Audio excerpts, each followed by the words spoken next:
Hello and welcome to the Villa Talks podcast. Welcome to episode 101. Welcome to Sam Cleary's chin. That's all I can see. Oh, there he is. Sounds like a pub quiz name, a team name. Sam Cleary's chin. Chins. Yeah, chins. You said it, mate, not me. Welcome back. We're going to be. We've had to bring in the second string squad today. You're playing Coutinho and Buendia together. We've got Coutinho and Buendia on the same pitch. This is remarkable. It didn't work on Monday. Will it work today? That is the question. AJ and Carl can't join us this week, but we've got Sam and Jaro with us, two number 10s, all about creativity. Can I feed them the opportunity to create their chances? That is the question. It's a flair episode. Pure flair episode. We're doing YouTube again. It worked so well last week, and it made it really easy for me to edit, actually, which I didn't realize it would do. I always stayed away from video just because I couldn't be asked with the hassle of editing videos, etc. But actually, it was a lot easier than I thought. So we thought we'd try it again, see how it goes. But this time I'm going to do our normal format. Last week, obviously, was our 100th episode, so we had the whole gang together. This week we're going to go back to our normal. So we'll have From the Stands of Villa Park, so the news stories of the week, hero and villain of the week. Sam's got the honour this week, so we'll be going through the Nottingham Forest game, looking at the hero and villain of the week based on that. Vital statistics I'll be taking over for AJ for this week. Obviously I won't be as good as AJ is on the stats side, but I'll try my best. And then Jaro Villa Vault, obviously having a sterling performance last time out on the Villa Vault. Jaro, you're back again with that one, so hopefully you've picked a good one. I think you were surprised actually the number of times we've actually beaten Chelsea at home. So hopefully he's picked a game that we won. Not done a Sam where he normally picks a drab 0-0 draw, a game we've lost. I'll mix it up. To be honest with you, I was tempted to lead with a game that we lost 1-0 in 1995 because that was my first ever Villa game at Villa Park. Oh, we'll talk about that too. We'll deal with that too, I'm sure. Yeah, I mean, I think you can get the Villa team so quickly that we could do a double header because 1995 is a piece of piss, quite frankly. Right. Okay. Right. So without further ado, let's carry on and then start with the show. I'm going to attempt that. What I've done is I've preloaded everything in terms of audio and video and all this kind of stuff. So you're gonna have to bear with me while I click buttons and things like that and see how it goes. But it's time for From the Stands of Villa. I'm saying it slowly, so I'll give myself time to do it. From the Stands of Villa Park.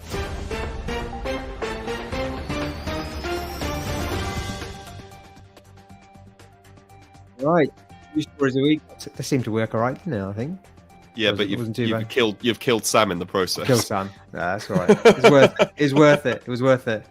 I think someone walked in behind him. That's why he took it off. Yeah, I think that's what it was. So news stories this week. Oh, it started again. There you go, Sam. Look, I gave you a second chance to come back. Where are you, mate? Where's he gone? There he is. There he is.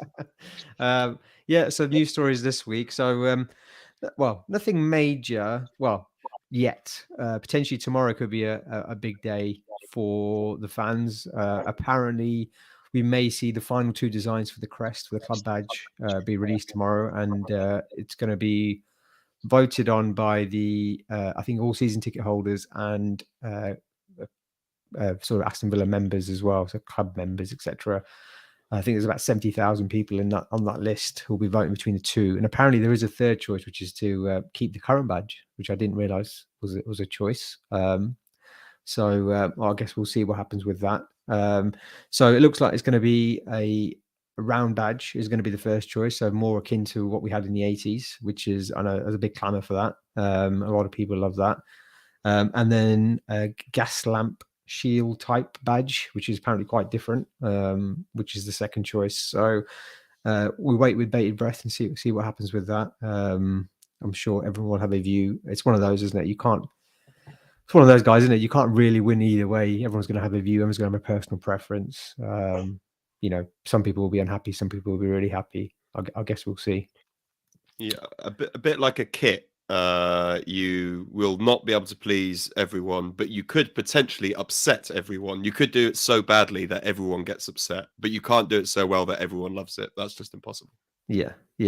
So I guess we'll see. What if you, between? I mean, I haven't described him very well, by the way. But if you were to pick between the two of those based on what I've described, so the gas lamp badge is like a shield, like an old school, like really like sort of 1900s type, 1800s type shield with the line facing the other way apparently. Hear myself back. But yeah, based on that, I think most people probably go for the round badge. Do you think? I think it kind of, it's evocative of our kind of 80s success, isn't it? When you see all the lads in the retro shirts and we hark back to those glory days. It's all about the round badge, isn't it? Yeah. You know, unless you're talking about maybe a League Cup win here or there. But yeah, for me, I think that you know, we're desperate for a bit of success, so we need all the reminders that we can get, really. Yeah, let's just recreate all the 1982 stuff. Just have the 1982 kit, badge, squad. Bring back Sid. Yeah, let's try that. Yeah, maybe just bring him back. Even in the current age, I think they'll probably do a better job than what we saw on Monday, didn't we? So yeah, so that's the first story of the week. The other story is apparently the club owners will be at the game on Sunday, which is brave. I think. I don't know what you boys think. Apparently they're going to be there on Villa Park on Sunday against Chelsea. Well, I mean, yeah, I don't know how ticket sales are holding up at the moment. I mean, I know Gabby Agbonlahor has come out and said that he wouldn't go and watch Villa at the moment, you know. And I think that there does seem to be a certain ebbing away of the early season enthusiasm. So I'm not sure if the owners have chosen the right time to come to the ground. I mean, it's Chelsea, isn't it? It's a big game. The players will probably be up for it, maybe akin to how they were against Man City. But if we go a couple of goals down early doors, it's not too difficult to see how it could go a bit toxic. And I'm not sure how the owners would feel about seeing that, given the investment, given what they've done. Yeah, I think this has the capacity to go quite badly wrong.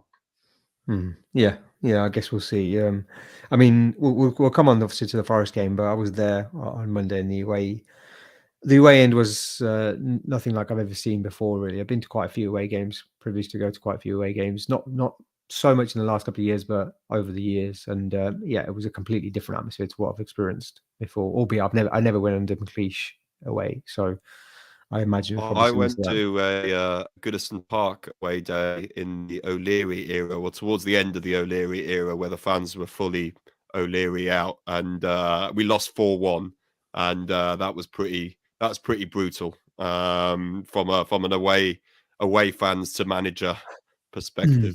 Yeah, I can imagine so.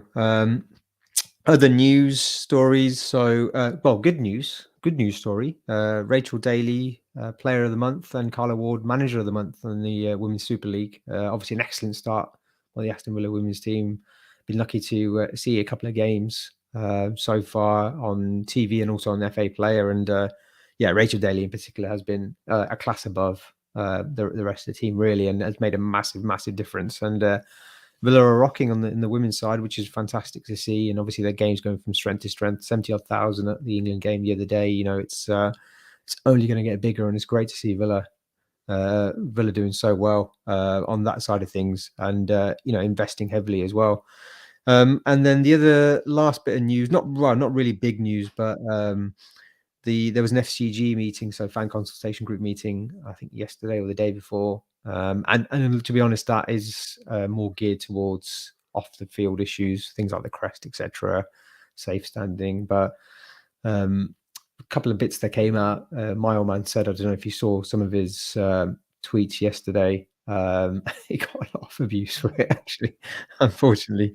I responded to one of the tweets as it happens. Yeah. What was your response? Remind me again, Jaro.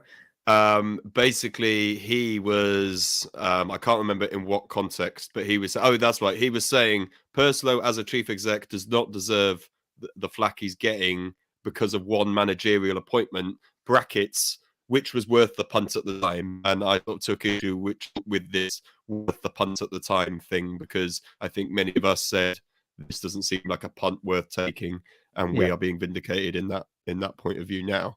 Yeah, I mean, it was a punt that Perslow decided was worth it at the time, but I don't think there was a huge. I mean, we have to separate the sacking Smith and the appointing Gerrard. They're two separate things. Sacking Smith, you could argue, was worth the punt at the time, but only if the replacement was going to be an improvement, and it's proven not to be.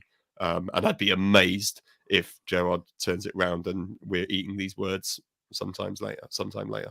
Completely. Yeah. And I think that we said at the time, they obviously wanted to get in a big name who could attract some big name players. And, in fairness, that did happen. The problem is that none of his signings have worked out. Some of that is not his fault because of injury, but a lot of it would appear to be very much his fault because he's brought in players who either don't fit the club's profile, or perhaps they haven't properly upgraded the position he was trying to upgrade. Nothing's really worked out, and I think that it's that thing about lucky generals, isn't it? He's been a particularly unlucky general, some would say, but I don't think that he's helped himself in many areas of the job. So he's only got himself to blame, really. But yeah, I was quite surprised at some of the stuff that was coming out though from that meeting. That it seemed like Perslow was very adamant that that they were behind Gerrard, and they were very aware that they were only sort of 3 points away from being ninth, etc. And if we continue to be in amongst within touching distance of the top 10, then it looks likely that he will keep his job. Whether that's true or not, whether that's Perslow paying lip service to the fans and maybe there's other stuff going behind the scenes, I don't know. I guess we'll see. But we'll come on to the Chelsea game later on in the show, and I still think it's a big game. And obviously Fulham, I think, is on Thursday as well, and Brentford as well. So 3 games in pretty quick succession. I think it's going to be a make or break week for Gerrard. Me and Sam will be at Fulham. We will. Oh, nice. Yeah. Actually, I'm taking my lad to his first ever away game. Are you? Yeah. I've got my ticket arrived, and I didn't realise it was a restricted view ticket, but that might be a blessing. So Yeah, could well be. Yeah. Did you have to pay extra? Fulham, good away day, isn't it? That's one of my favourites. I've been there a couple of times and I've seen us win both times, luckily. It's a great. Well, you've got quite the opposite experience of me and Sam then, because we were discussing the fact that I think between us we've been to Craven Cottage about 9 times and never seen us win. Oh, really? Players' lounge. Don't forget, we're in the players' lounge. Players' lounge, and then sat on that weird bit to watch the game. Yeah, and watched a typical Bruce Ball game where I think we lost 1-0, maybe 2-0. Was it? It was crap. Yeah, awful, absolutely awful. Yeah. Right. Yeah. So we're really positive today, aren't we? Let's pick it up, lads. Let's pick it up. I'm sure I went 4-4 there once, or at least a 3-3 where Ridgewell scored, and that was a really good game. I went to the game where Gabby scored. Sort of turned. I think it was a tall Norwegian defender. For his name now. Hangeland. Is that name? Hangeland. Yeah, Hangeland. Turned in and left foot curled in. I think he might have scored a header as well. So he might have got 2 in that game. I can't quite remember now. But yeah, it was 2-0. Sam, did you say also that you were at the Angel double penalty miss game? I was. I'll never forget it. Was that Craven Cottage or was that Loftus Road? It was Craven Cottage, that one. I have actually seen us beat Fulham at Loftus Road. And that was one of the first games I ever met anybody from the old VBB website message board. That was proper back in the day. But then, at Craven Cottage, I've never seen us get a win. So maybe my son can be the lucky mascot that can turn that around. Fingers crossed. Oh, is he the one walking behind you all the time? Well, I do think that if you're going to go to an away game, the one where there's absolutely zero chance of aggro, he says, has to be Fulham. It's a genteel experience, isn't it? It's a cultured kind of experience. It'll be fine. We'll come on 2 weeks' time with black eyes, me and Sam, after Sam's son has led us into an ambush.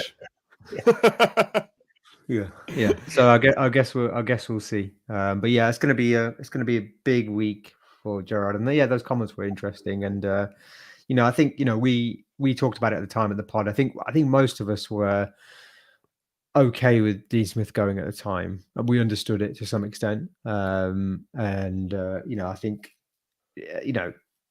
Christopher Gonzalez there, spot on. Both things can be true. Dino's time was up, and I think a lot of fans felt that way. But I think we were all concerned that if we were going to get rid of Dean Smith, then we needed to do better than Steven Gerrard. And was it worth actually getting rid of Dean Smith to just get Steven Gerrard in? Was there going to be any sort of was going to be a nil-sum game, basically? Were we actually going to get anything out of that? And I suppose that was the concern, and it's proven to be so far. Whether it continues to be, I guess we'll see.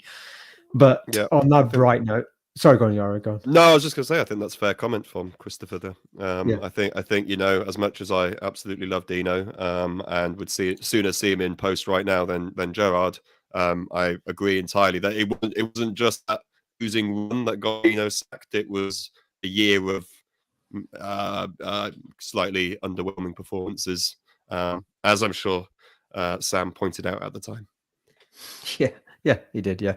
So let's move on then. We've talked on that bright note. We've talked about the news stories of the week, but I suppose it's time to talk about the dreaded game on Monday, and it's time for hero and villain of the week.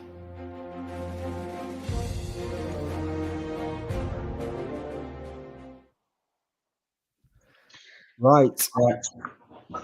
So, hero of the week. Hero of the week.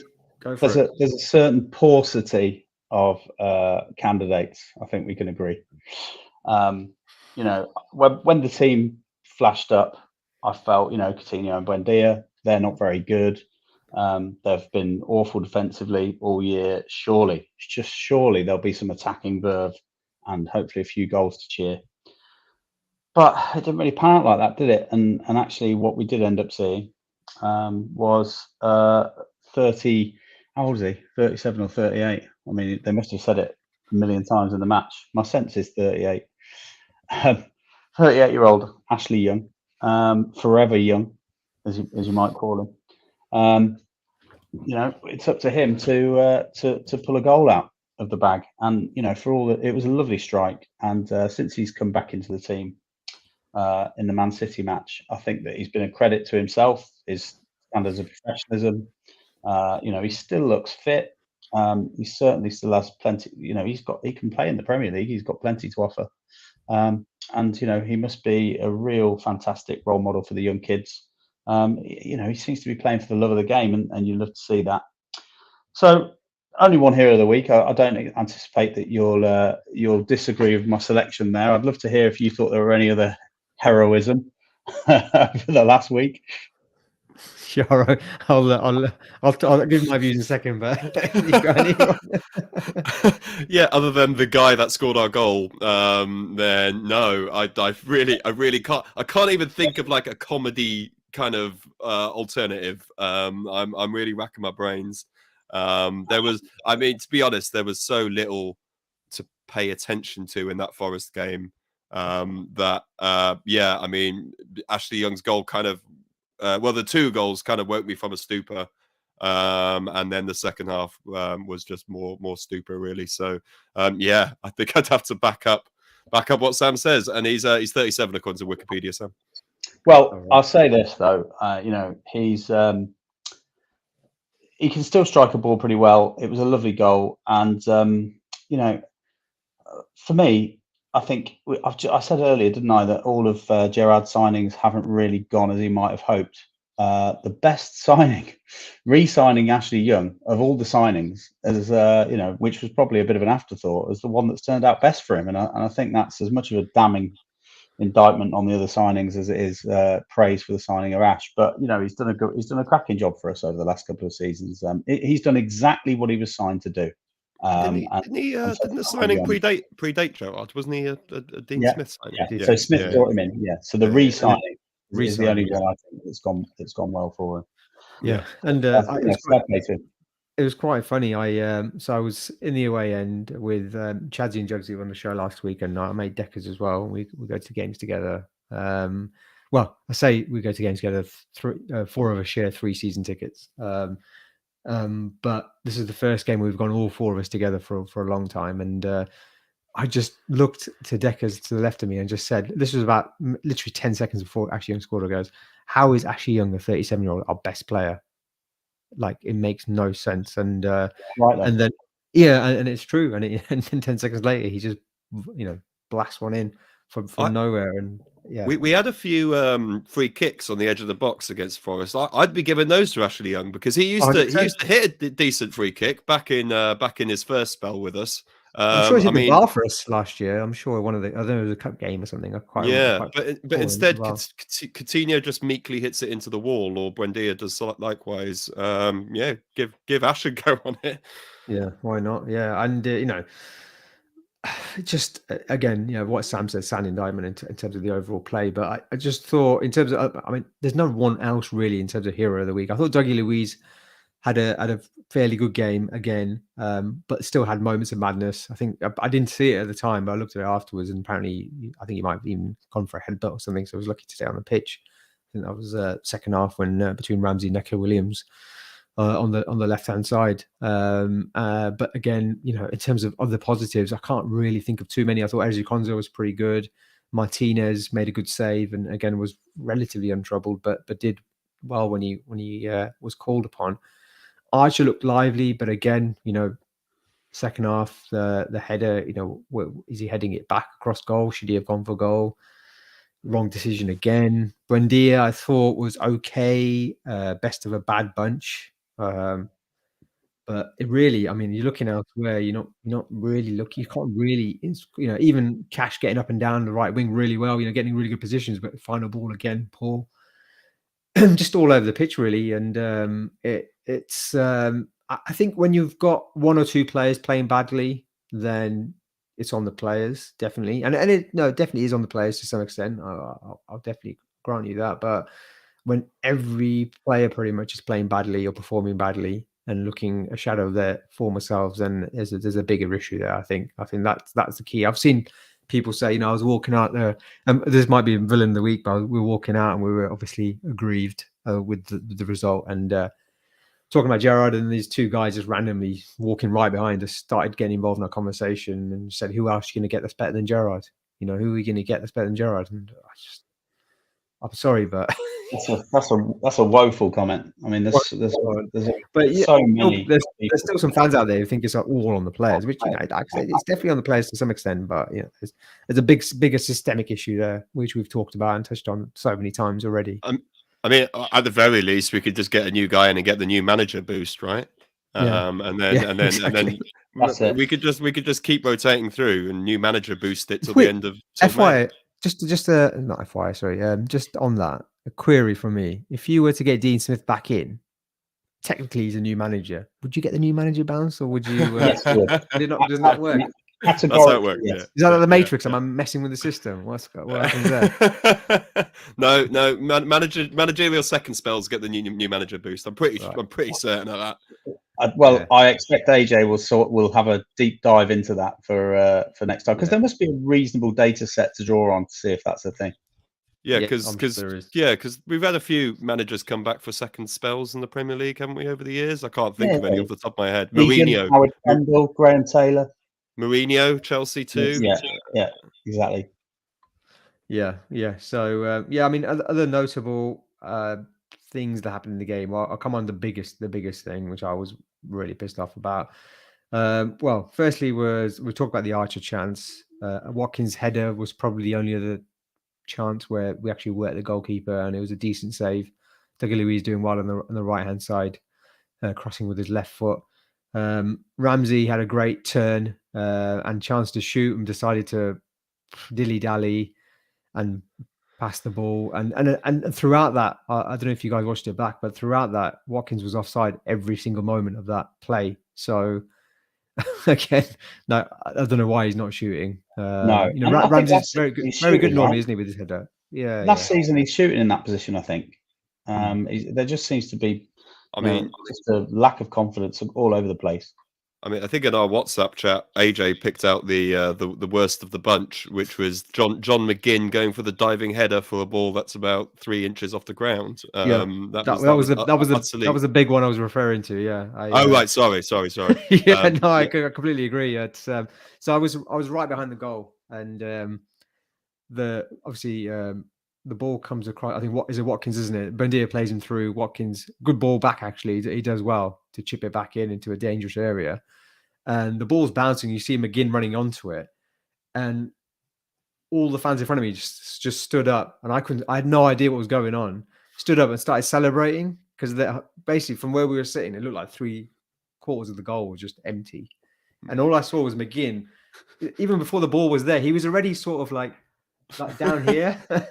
he was before even Watkins across the ball. He was like, you know how he plays, how he always like sort of runs like that. He was almost like crawling. Well, it's because it takes John McGinn 20 minutes to get that low down. So he was getting in there. I thought he scored. I was like, because everyone jumped in front of me, so I was like, and then I looked and the ball's on the right hand side. I was like, what the hell happened?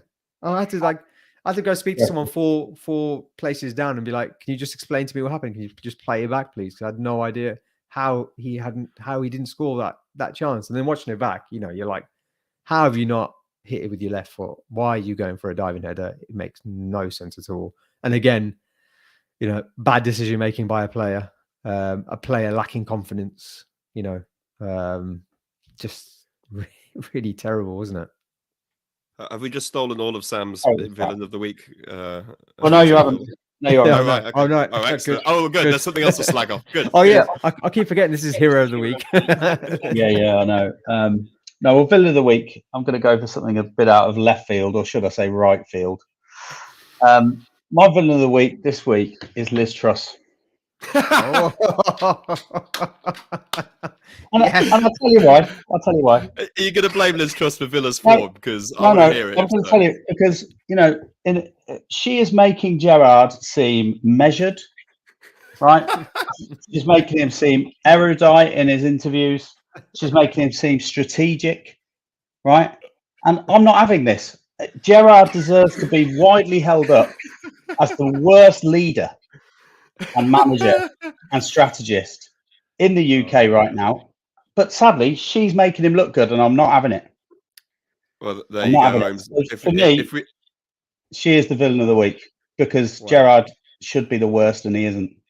I didn't expect that. There you go, Holmes. We're definitely a woke lefty podcast now, aren't we? Yeah. I don't think he's directly gone after the Tory PM.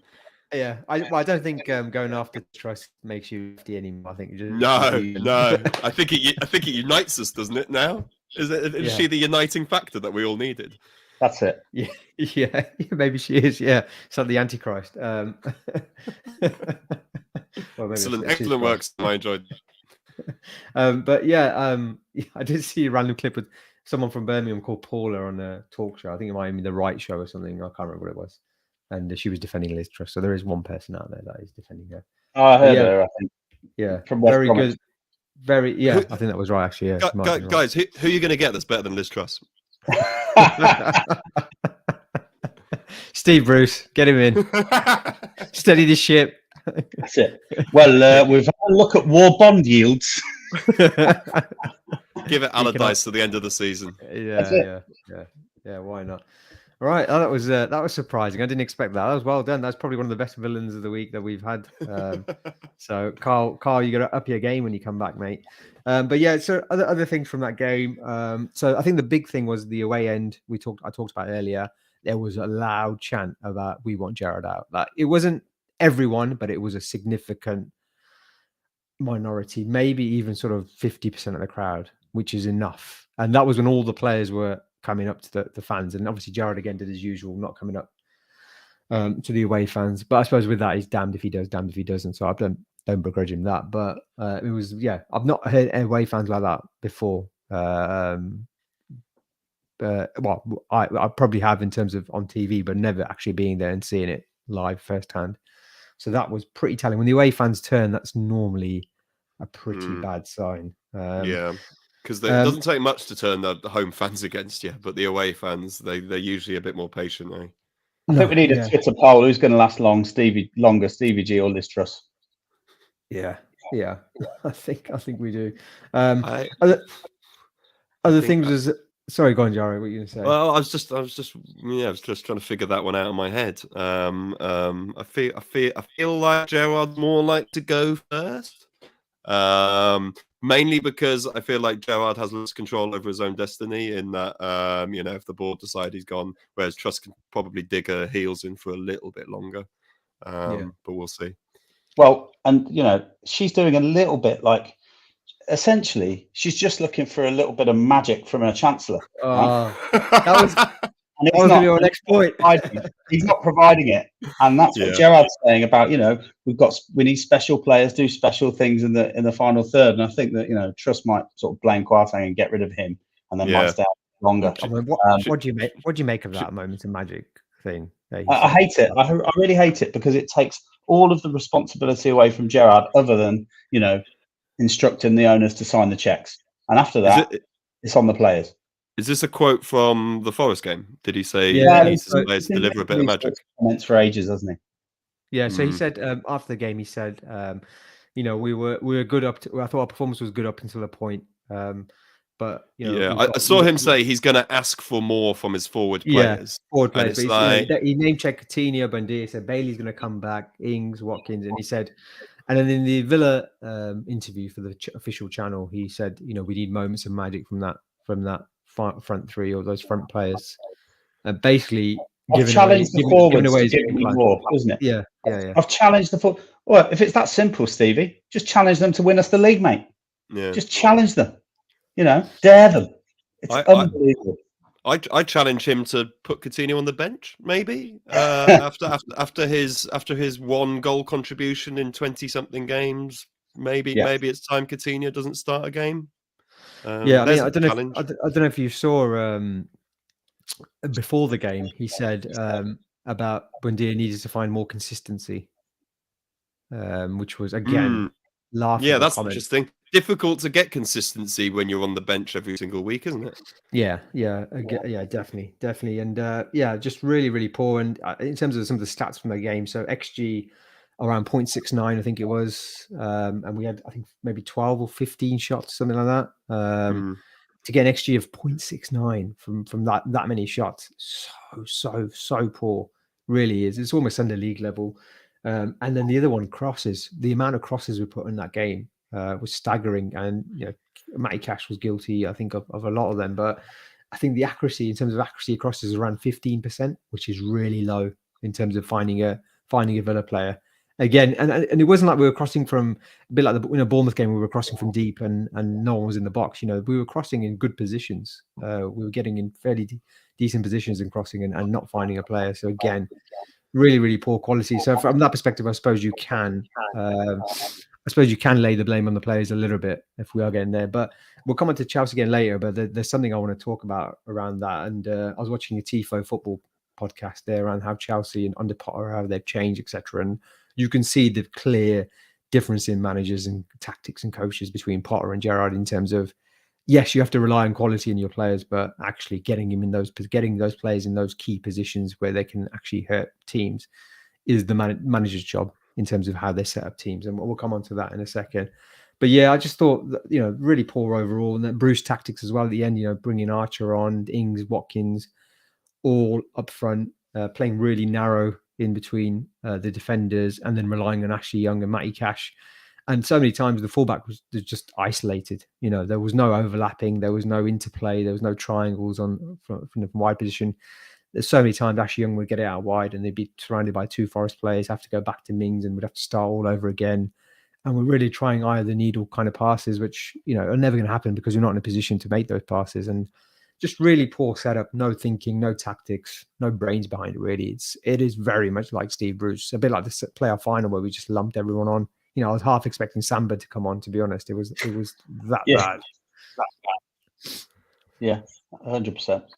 Yeah, and in a partial defence, I guess, of Coutinho and Buendia and all the attacking players that Gerrard has called out, it doesn't seem like we're playing a system that is designed to get the best out of them. I mean, I'm not sure what the system is designed to do, but it certainly doesn't seem to put an emphasis on our creative number 10s threading passes through to runners behind the back line. You're still seeing a lot of kind of just lofting it forwards slightly aimlessly, Mings trying a kind of diagonal ball 30 yards to the wings. But yeah, there just doesn't seem to be any coherence, and it's not the first time we've said it. It probably won't be the last time we've said it. Yeah. So some stats to take away before we move on to the Chelsea game. So Villa ranked 19th now in the league for XG. I think the total XG of 7.3 and 18th for shot creating actions per 90 as well. So that sounds good. On a positive note, Ashley Young has now scored. This is from AVFC Stato. I saw it. Ashley Young has scored 30 Premier League goals for Aston Villa with his right foot. Only Dwight York, Gabby Agbonlahor, and another player has scored more. Can you name that player? Goals with his right foot. Benteke. No. Dion Dublin. No. One more guess. Saunders. No. Juan Pablo Angel. Apparently. Of course. Surprisingly. Trippier. Magician. Yeah. As long as it's not from the spot, he's all right. Yeah. Yeah. And his goal also tied in with Stan Petrov and Lee Hendry for most away goals for Aston Villa in the Premier League from outside the box with 6. Just on the Angel front, just as a little sidebar, there was another legendary Angel disaster game other than his 2 missed penalties, which was Spurs at home. Yeah, missed penalty and an own goal within about 5 minutes of each other. I was there for that. That was just outrageous. But I remember it for the Gareth Barry goal. What a beauty that was! Yeah, Right foot. that was on his right foot. Funnily enough, Gareth Barry goal. It was a beauty. Right. It's time for our next segment of the show, which is looking ahead to the Forest game. And it's time for Vital Statistics. Vital Statistics, ladies! Vital Statistics. Our last day. Vital Statistics. What will the stats say? Right, boys. I'm doing it this week. So you bear with me while I load up. Let's back up again. I'm having an awful time with this YouTube thing. There we are. So in AJ's absence, I'm going to do the stats this week. It's not going to be anywhere near as detailed or as informative or as interesting as AJ's, I'm afraid. So if this is your first time, if it's the first time watching, just bear with me. It gets better. When AJ comes back, you'll enjoy a lot more. So we've done these head-to-head so many times now. I feel like you should probably know these from memory. But do you want to have a guess? So do you want to have a guess who's won more games against Chelsea, Villa or Chelsea, in all competitions, head-to-head? Of all time? Of all time. All time. Villa. Villa push, yeah. No, quite close actually. So Villa have won 58 games. Chelsea have won 67. Okay, maybe I thought. Yeah, and draws 35 in the Premier League. Can you have a guess? Chelsea. Yeah, I don't know why I even said it. So we played 54 times. We've won 13 times, drawn 13 times, and lost 28 times against Chelsea. Not many teams where we've got a better head-to-head, is there really? Let's be honest. No, and Chelsea are always unlikely to be one of them. Although, as I said to you, did I say it off air or on air? I think it was off air I said it, but that we have beaten Chelsea a surprising amount of times. So there was a period in our home fixtures where we were a bit of a bogey team for Chelsea. Yeah. And I suppose another positive stat is Graham Potter's only won one of his last 7 games against Villa in all competitions, losing his last 2 in the Premier League. So there we go. He's shitting himself, no question. Yeah. I mean, to be fair, that was for Brighton, so managing a better team. It's Chazzy, like Chazzy hates his head-to-heads. I suppose that is a similar kind of stat where you're like, well, yeah, he was with Brighton, now he's with Chelsea, so it's a bit irrelevant. But other stats I thought before we even go into the Chelsea game, one stat that was glaring was coming out of the Forest game was that 7 of our previous 9 games, of our 9 games so far this season, we've had an XG of less than 1 in those games. I mean, the main. I can almost I can almost forgive Villa being a bit bad if they are slightly entertaining to watch, but it's the absolute lack of entertainment that really does my nutting. Like the lack of chances created, No, we had plenty of the ball against Forest, didn't we? But it was all this sideways passing and zero Yeah. penetration. Yeah, definitely. And well, I was watching this TIFO football podcast, and it was really interesting actually. On there, I think it's a guy. I think it's John McKenzie. I think his name is. Really, really good. He breaks down the tactic. He has his little tactics board that he uses, and he does, pretty much every team. And he was breaking down Graham Potter versus Tommy Tuchel in terms of style of play and how it works. And as we know, sort of Chelsea trying to adopt the 3-4-3 is the formation, and Potter's basically used that same foundation to build on. But I think the big difference is that surprising really is what they do in the final third. So in terms of build-up play, it's very similar. In fact, probably under Potter, they're a bit more methodical. They take a bit longer to get into the final third in terms of passes. But when they do get in the final third, that's when you see them come into play, and that's when you see Potter's, I suppose, ethos and his tactics and his work come into play. And I think the big thing is the interplay, the dynamism in the front three. So typically you have the three centre backs, and then the four in midfield with, for example, Kovacic and Jorginho might play as the central two, and then with Reece James and Chilwell as the wing backs providing the width. And then you've got Mount, Sterling, and Aubameyang as the front three playing quite narrow. But I think the key is the interchanging of positions. So Mount will come in narrow, allow the wing back to go out wider and bring defenders back in. But one of the midfielders might join, Aubameyang might drop. Reece James might come inside, which might allow Raheem Sterling to go right on the right hand side. And at points, Raheem Sterling has actually played on the left, as almost like a left full back at times into Potter as well, which again shows you, Sterling, you sort of just you associate him with sort of goal hanging almost, don't you? You associate with him sort of tap-ins and playing on the last line, but he's been coming up in all sorts of types of positions, and that has worked out really well. And in terms of the XG per 90, it's now 1.7 versus 1.2 under Tuchel. And most games, if we do XG and XG against, so looking at how they're playing each game under Tuchel, they're pretty much in terms of the XG, looking at XG. And I know XG is not an exact science or anything like that, but it's a good indication. They were probably drawing most games. The difference between XG for and XG against. Whereas now they're sort of 1.1 up every game, so they're winning most games. So they're creating a lot of chances. So they're taking longer to get into those final third positions, but they're creating a lot more in those final third positions because of the tactics working. And it goes back to my earlier point around Gerrard. It's all well good saying, well, we're doing well until we get into that final third position. We're not doing well enough. There's not enough quality. You've seen with the Potter and Tuchel there, it's not like they've got different players. It's not like they're suddenly now just performing. Yeah, there's a bit of a new manager bounce. I appreciate that, but Potter's obviously working, and his coaching team are working on these players in the final third and say, if Jorginho picks up the ball in this position, this is the what I want you to do. These are the positions I want you to be.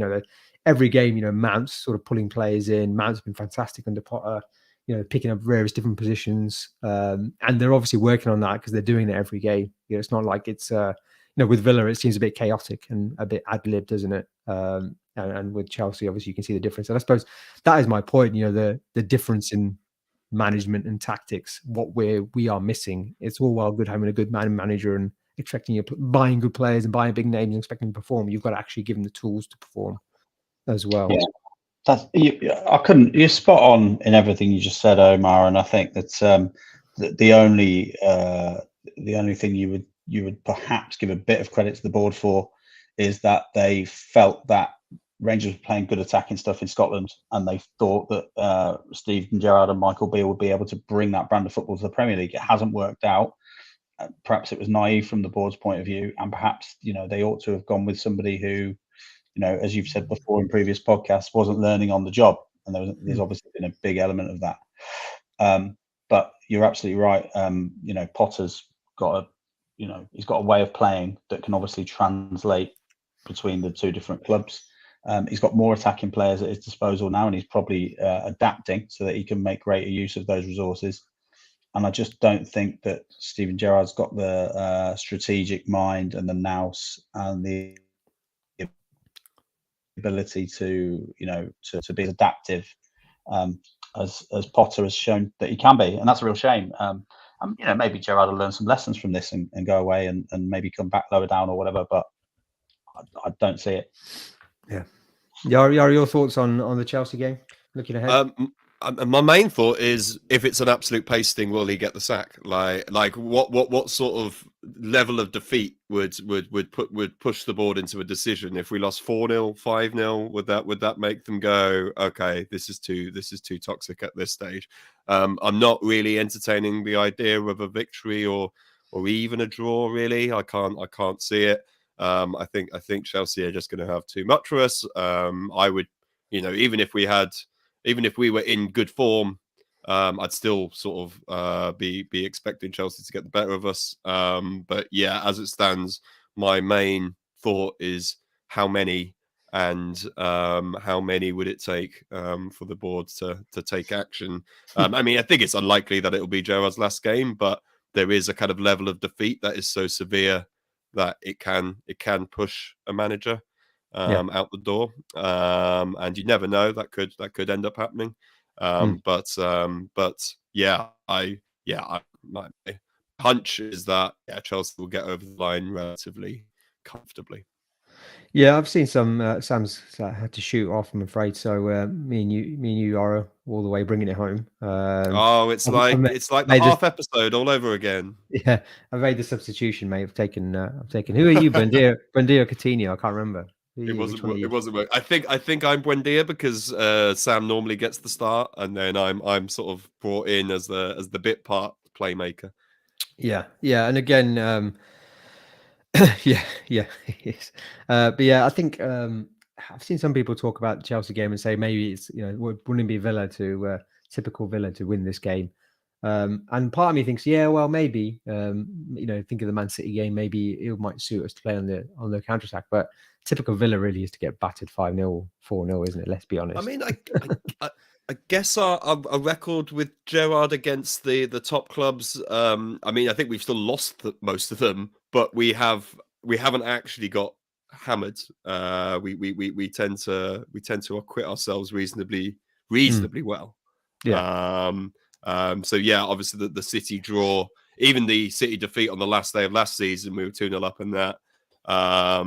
Yeah, I think usually under Gerrard, we're in the fight ish. Yeah. I mean, we're still not exactly battering them and creating loads of chances, but equally we don't seem to suffer those absolutely horrendous. A couple of times I do remember under Dino, there was, and admittedly he had a much worse squad in this game that I'm thinking of, but there was it a 6-0 against City at home where I think this is when we had to play El Ghazi as a striker. Yeah, Danny Drinkwater. The Danny Drinkwater years, yes. Yeah. Months. Years. Yeah. It felt like years. That one game felt like years. No, but I'm just thinking, I don't think we've had a performance quite that meek under Gerrard in terms of getting absolutely battered on the defensive side of things. We've had plenty of games where we've created absolutely nothing, but yeah, we'll see. Yeah, that's a fair point. I think defensively, even now we've been pretty sound. Obviously, and this felt like it was coming because towards the start of the season, where we had a couple of bad results, he said something about having to go back to basics, and since that point, we've been noticeably, more solid, but also noticeably incapable of creating just about anything. He's turned us into a McLeish Bruce-esque outfit, essentially. Yeah, no, definitely he has. And I think it's always it's a concern when you've got an idea, in terms of philosophy of playing, and you've been here for nearly a year, and you're having to go back to basics. Is not a good sign, I don't think. And again, we've talked about it time and time. I don't want to go over all grand, but the philosophy shouldn't be implemented by the manager. It should be far higher than that. And Christopher Gonzalez makes the point, a sporting director should be the one influencing those decisions. He's talking about the US there, but that in modern football, in Premier League football, you have a footballing director, sporting director. We have one in Langer, but it doesn't seem like, we had the Villa engine obviously years ago under Steve Round, which he's obviously doing quite well. I forgot about the Villa engine. Yeah. But I mean, we all laugh, but the idea of it is right. You know, you have one way of playing, which is implemented throughout the various ages, and you have a philosophy of playing, and you sort of build on that. That's your identity. And whether you change manager or not, you look at Leeds, for example, with Jesse Marsh. He's a different type of manager to Bielsa, but in terms of some of the ideals, was very similar in terms of the way they press, the way they play, the tempo they play at, etc., what they expect of the players, the running, etc. Whereas we've gone from one end to the other, and we've seen it before. We've seen it 10, 11 years ago when we had a squad which was made up of Martin O'Neill players, Alex McLeish players, Gerrard Houllier players, a complete mismatch of players, and Paul Lambert inherited that. That's this is the way it's going. You're going to end up with a team where next manager we're going to get is probably going to really like playing with wingers, for example, and we've got no wingers apart from Leon Bailey, and they're going to be next window we're going to be having to sign 2 or 3 wingers just to implement the new style, and this is the problem where you don't have that ideal, you don't have that strategy from up top coming down, and when unfortunately I hate to say, but when you've got someone like Christian Perlow having such an influential part in making footballing decisions when he has no knowledge of football really compared to other people in the Premier League. He is not a football man. He is a commercial guy. He's done well on the commercial side. He's performed where he's done well in previous clubs, Liverpool, Chelsea. It's been on the commercial side. Where he's done poorly in previous clubs, Liverpool, it's been on the footballing side. And again, he was heavily involved in some of the worst decisions we've made on the footballing side, but he's also been involved in some of the best decisions we've made on the commercial side. And again, it points to me, it's like, is Johan Langer the man? Again, that was a personal decision, I imagine, in terms of bringing him in. Is he the right guy? We've talked about it before. You brought a rookie in as a manager. You probably brought a rookie in as a supporting director as well. You're spending lots of money, paying peak wages, peak salaries, and peak transfer fees for people like Coutinho, Ings, etc. But then you've got the people in charge of managing that. You've got people who have no experience in managing those types of players. So, again, things just don't marry up, do they? Yeah, and I think when you talk about some of these clubs, I'm thinking clubs like Wolves or Southampton, who do seem to have this ability to succeed managers, but not to completely disrupt anything. I think another thing that these clubs are quite good at being, not Premier League mainstays, perhaps, is recognizing their limitations and going, right, we're going to build a team based around the fact that we know if we have a player of this quality, they're going to end up being sold. And therefore we have to build a team that we can sell players, but still keep that squad cohesion. I think we maybe suffer from ideas slightly above our station, where we think we can just spend loads of money and then have a squad capable of challenging for Europe. Premier League doesn't really work like that at the minute. I mean, for one thing, there's lots of teams spending lots of money. We are one of a bunch. And we certainly in the last couple of windows haven't spent it very well, and are now not coaching those players very well. Whereas I think this idea of a philosophy that runs through the team, I think has to take into account your level of resource and what you're capable of doing, as well as this idea of your style of play. And I think we are failing on a number of fronts there. And I think we are all generally pro our ownership, despite recent struggles, because they've done more good than bad. But there is a point where all of this stuff has to come back to the owners ultimately, because they're the guys who are hiring the guys that we're currently criticizing, who then hire the Gerrards that we're also currently criticizing. I mean, the buck eventually sits at the top. I'm not obviously saying sack the board or anything like that, but I am saying we will need to see if the current trend continues in terms of our performances being insipid and our players getting worse. Then we will need to see something at the top level that indicates they get that that's the case. They get that they need to address this, and they get that they need to be a bit savvier at running the club and strategizing and having all the right parts in place, not just a manager they like and then let him sign who he wants or whatever. Yeah, 100% spot on. I couldn't put it better myself, to be honest. And we've said similar throughout, really, and it seems like we've said similar throughout Gerrard's reign. It's not like we've suddenly changed our minds.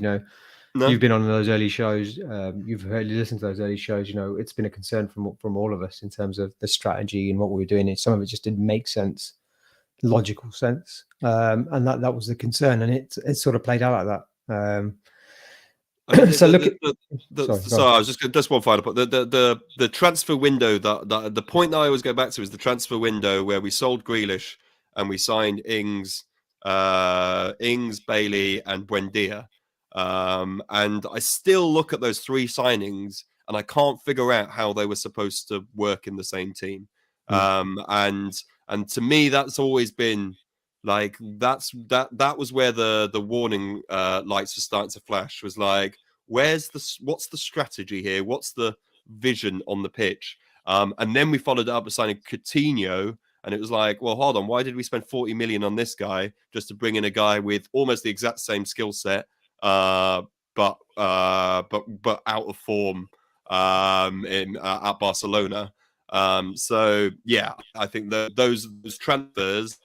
I mean, and let's not forget the previous summer, we were being praised for having one of the best transfer windows in recent Premier League history, where we signed Emi Martinez and I forget Ollie Watkins. Cash, Matty Cash. Oh, it wasn't Watkins, was it? Watkins was previous. No. Watkins was the same. It was Watkins. Yeah. Same window. Matty Cash. Yeah. And that was a good window. But I guess that was us just elevating ourselves to established Premier League, and now we're doing that elusive push for Europe thing. Very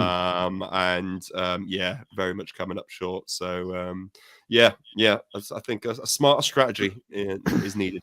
Yeah, and Christopher Gonzalez again, making a good point. West Eaton was pretty ruthless. That's right. Obviously, he's done a fantastic job with the Milwaukee Bucks there. They won the NBA, right?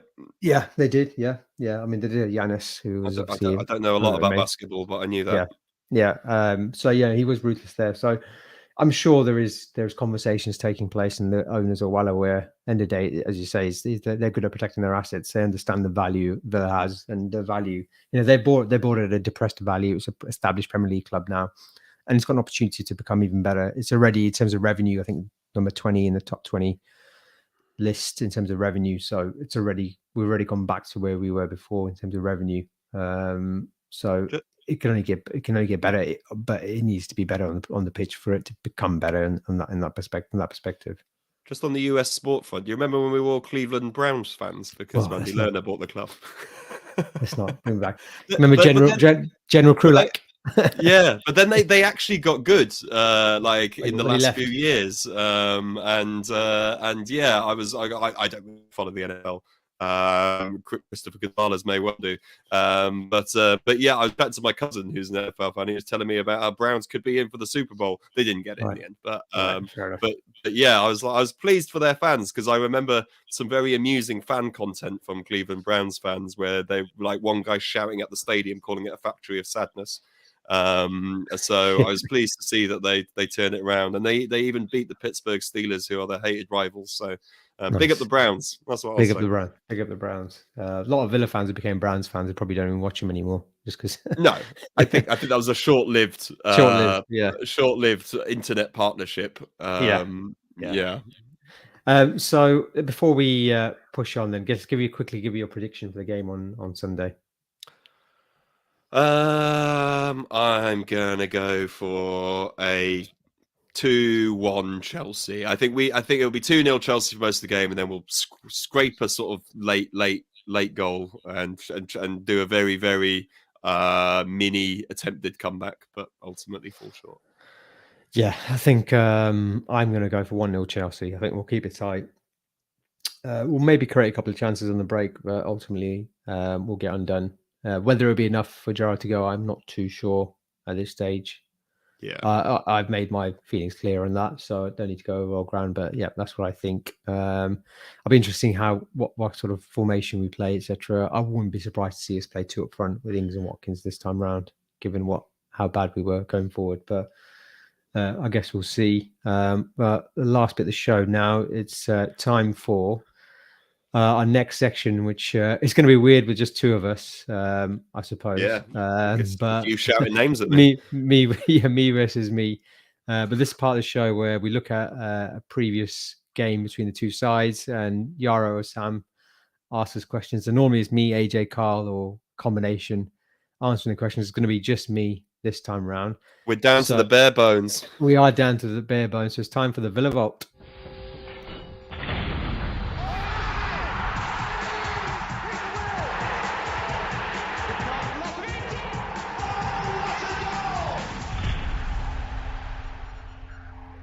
Right.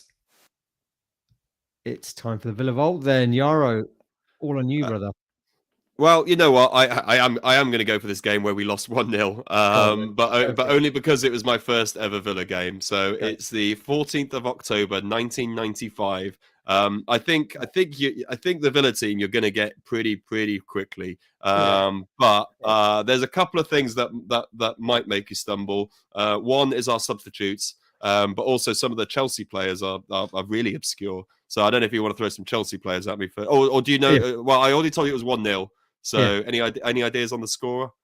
Dennis Wise. It was Dennis Wise. Well, was it? Well, that's the only name I can think of. Dennis Wise in the 72nd minute. All I remember 95 Chelsea team was they're all really small.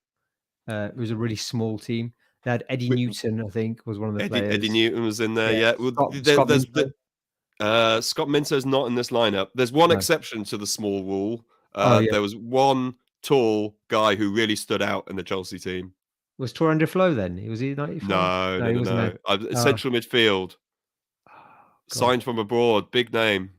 Oh, Viali? Or Ruud Gullit, sorry. Ruud Gullit. Yeah. Ruud Gullit. This is the only thing I really remember about this game. This would be 7-year-old me. All I remember was Ruud Gullit in the middle of the pitch because he's such a distinctive player, and I think I'd seen him on TV. So Gullit was in there. Right. Excuse me. Other Chelsea players would have been Ed De Hoy would have been in goal, I imagine.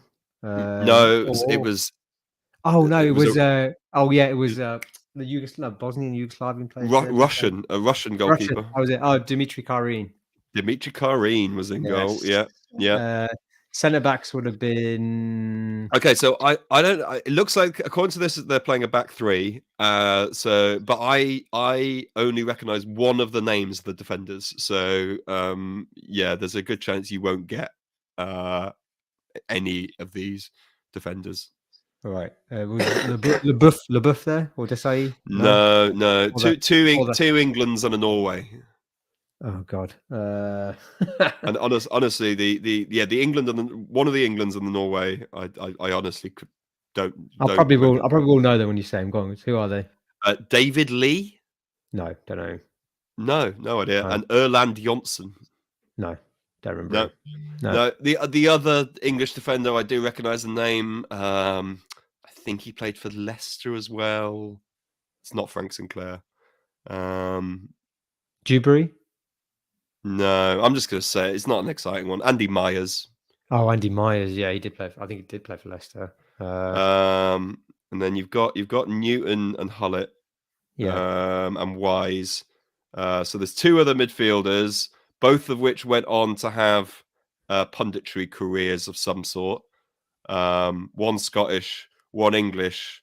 The English one, no longer a pundit because he went and did something very alternative instead.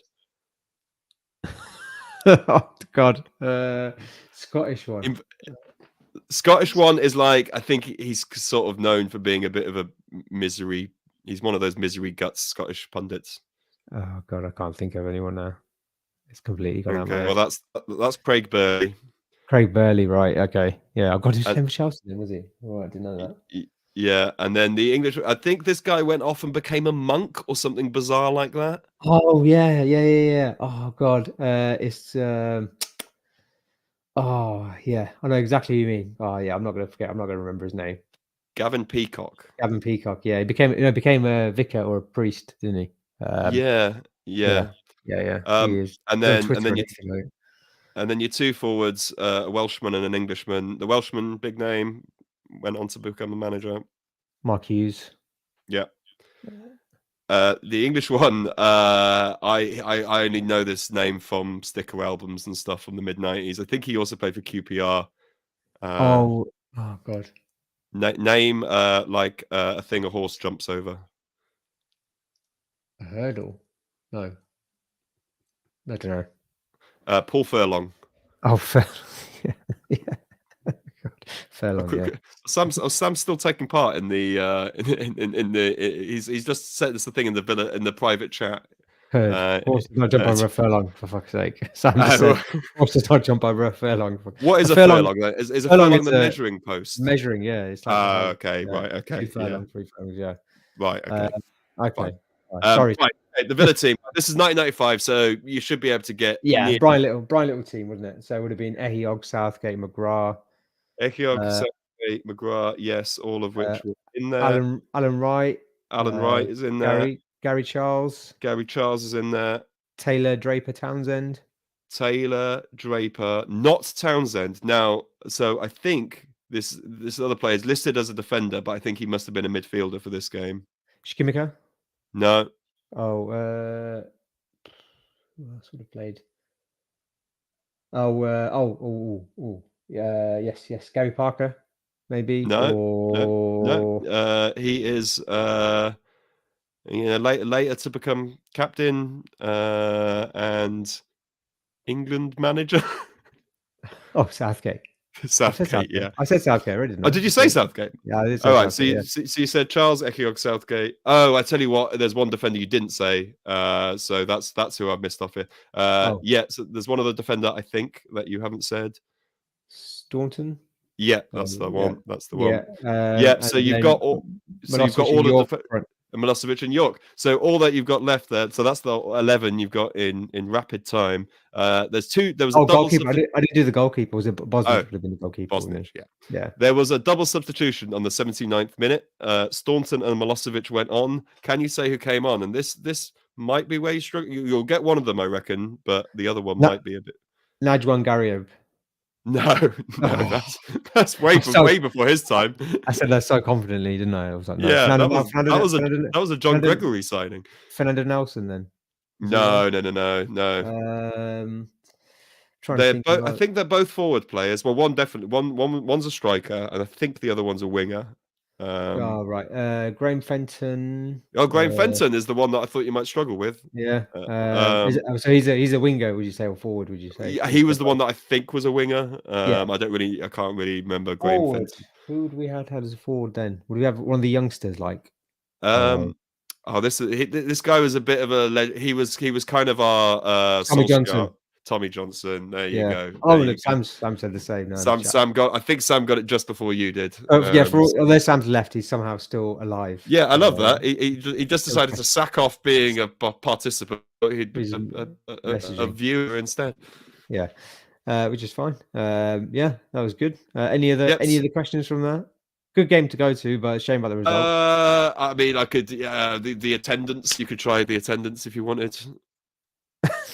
31,000. Close. 34,000. 34,000, and the referee was Steve Dunn. Agent of absolutely that mid-90s. And apparently Chelsea didn't make any subs. They were just happy at 0-0 until the 72nd when Dennis Wise stuck him in front. But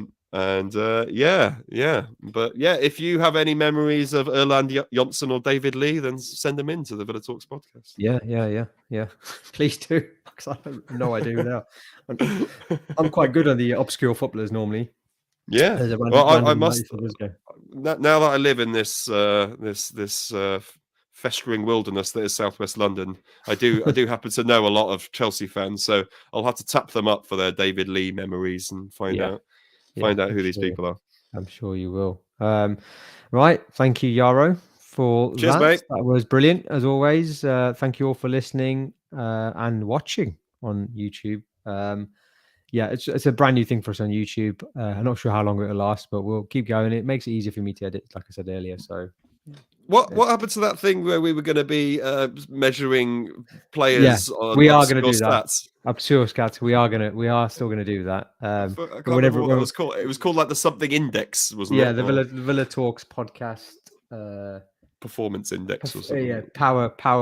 Oh, that's right. It was. It had Yeah. the word power in it. Yeah. Power yeah. rankings. We'll Power call it rankings. power There we rankings, go. Yeah. Yeah. Let's get that on the go. We need something to amuse ourselves because the football. Yeah, ain't gonna do it. we will do that. We will definitely do that. We ran out of time today, but we'll definitely do that when AJ's back. Because I'm gonna make him in charge of that as well, as well as everything else. But yeah, thank you. Please do subscribe to our YouTube channel if you'd like it. Now we're going to be doing more regular channels. I don't anticipate it will become a massive thing for us because we're just not that active on YouTube. But we'll do it there. Makes it nice for us to see everyone. Well, and Christopher Gonzalez seemed to enjoy it. Christopher And if it's all Gonzalez, right with thank you, Christopher. Christopher. It's all Thanks, right with me. Christopher. Thank you, mate. Thank you. Yeah, and please do follow us on whatever audio podcast platform you're on if you're listening on there. We'll be back next week as always with the same format and hopefully with the rest of the guys as well. And hopefully we're talking about 3 points because that's all that matters at the end of the day. But yeah, that's all from us. Sponsored by MeBay Digital as well. I forgot to mention local Birmingham digital marketing agency as well. So check them out. And yeah, thank you for listening and up the Villa. Up the Villa.